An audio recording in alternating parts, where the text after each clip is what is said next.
Sit closer, traveler. Let the light of this candle warm your hands and the darkness outside the window recede. Today, I will tell you stories about a land where the sands hold more secrets than the waters of the ocean. Egypt is a land of eternity, where every stone can tell of things long forgotten by humans. Beneath the layer of sand lie secrets that will make your blood run cold. Artifacts that no one was meant to see. Finds that science still cannot explain to this day. You will hear about sarcophagi that look like they were made by machines from the future. About reliefs where Egyptians hold light in their hands, as if they knew about electricity long before Edison. About mummies with skulls that do not resemble human ones. About tombs whose curses still frighten the brave today. So take a sip of tea, listen to the crackling of the fire, and don't rush. We are embarking on a journey through the mysteries of Egypt, and perhaps by the end of the journey, you will understand that the world is much stranger than it seems.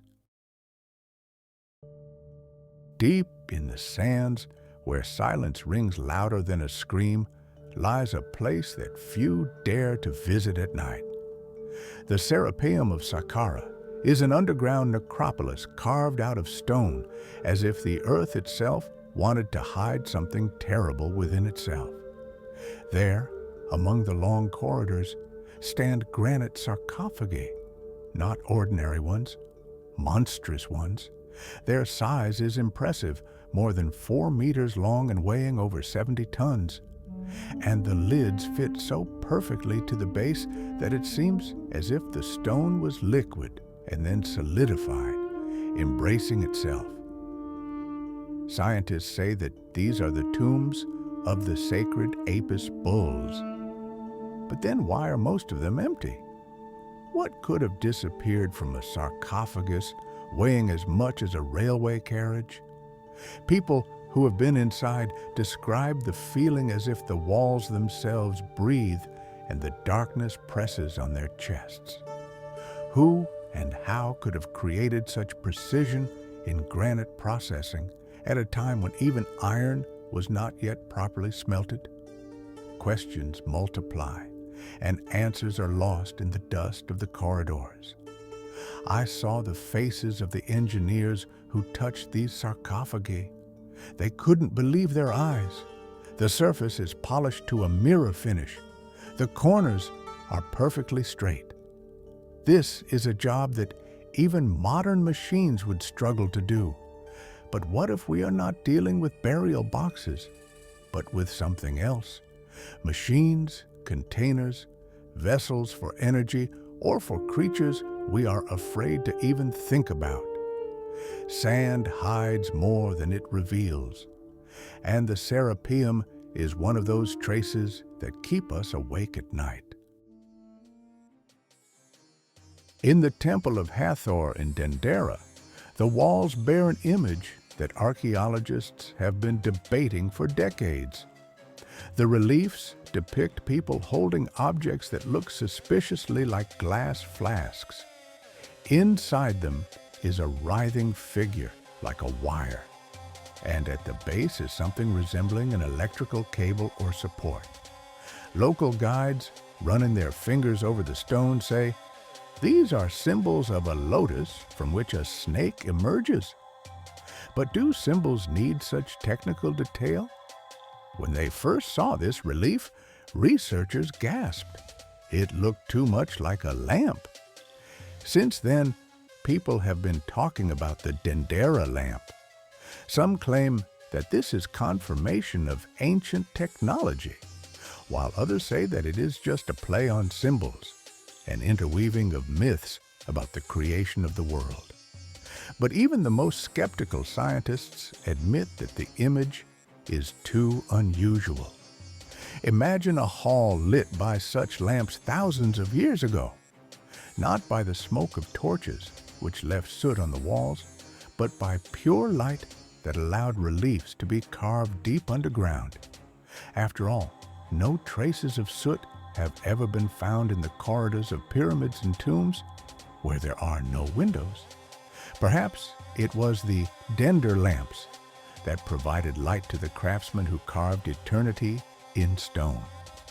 And then the main question arises, where did the Egyptians get this knowledge? Was it a gift from the gods, a relic of a lost civilization, or simply our desire to see technology where it did not exist? Be that as it may, these reliefs remain a mystery capable of igniting the imagination more powerfully than any candle.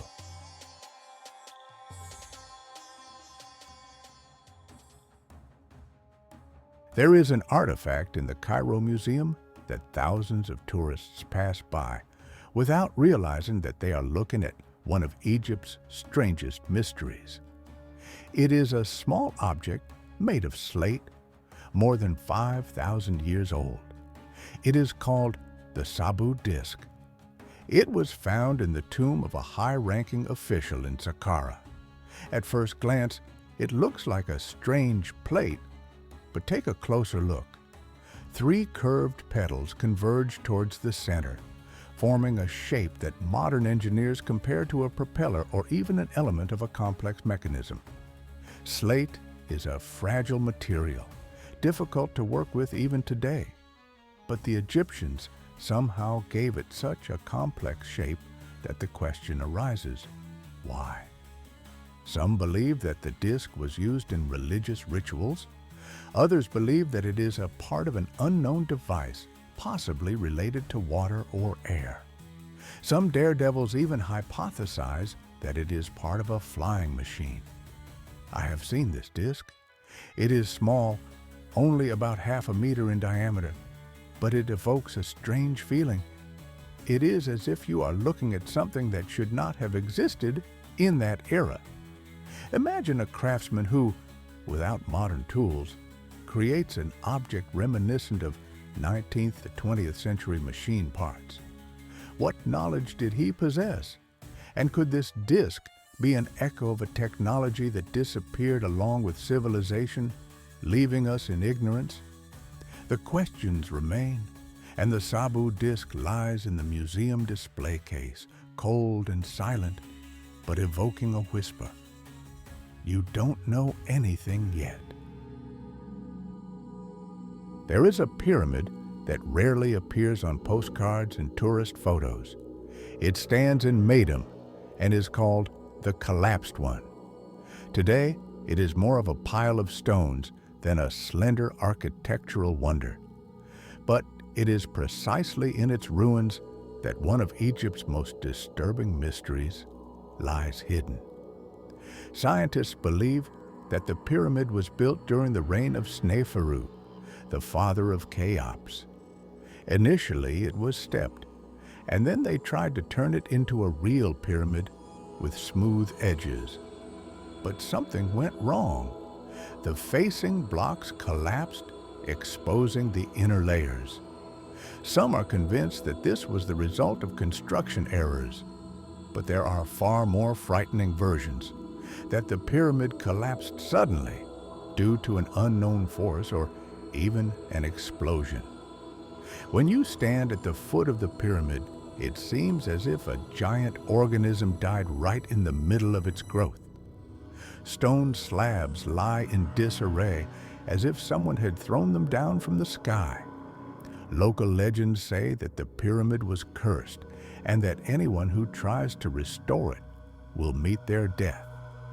Archaeologists find traces of unfinished work inside, as if the builders had abandoned everything and fled. And yet the question remains, why did they stop construction so suddenly? Why did such a large-scale project requiring thousands of hands and decades of work come to an abrupt end? There is no answer.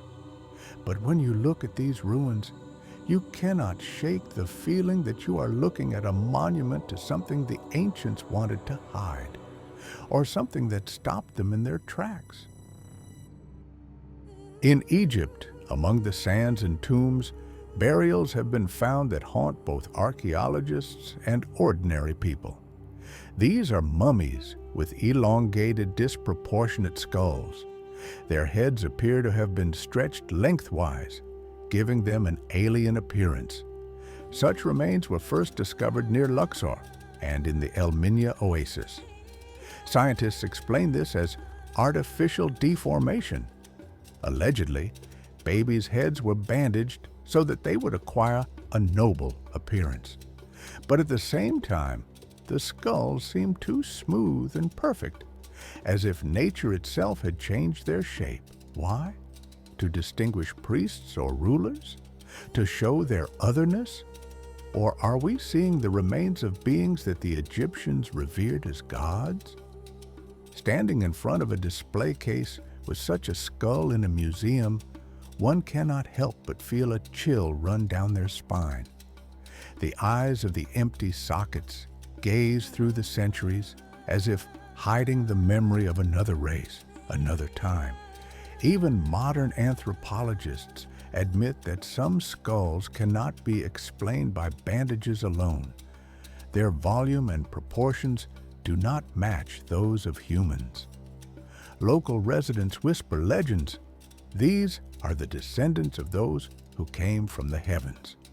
In Egyptian myths, the gods did indeed descend to humans, teaching them writing, crafts, and even magic. Perhaps mummies with elongated skulls are real evidence of those times? We do not yet have an answer. But these skulls continue to cause controversy and fear. After all, if they are real and natural, it means that there was more than one human being in Egypt. That's all, traveler. We walked with you through the halls where the secrets of antiquity are hidden. We looked into sarcophagi that even modern machines could not carve so precisely. We saw lamps burning where there were no windows and no traces of torches.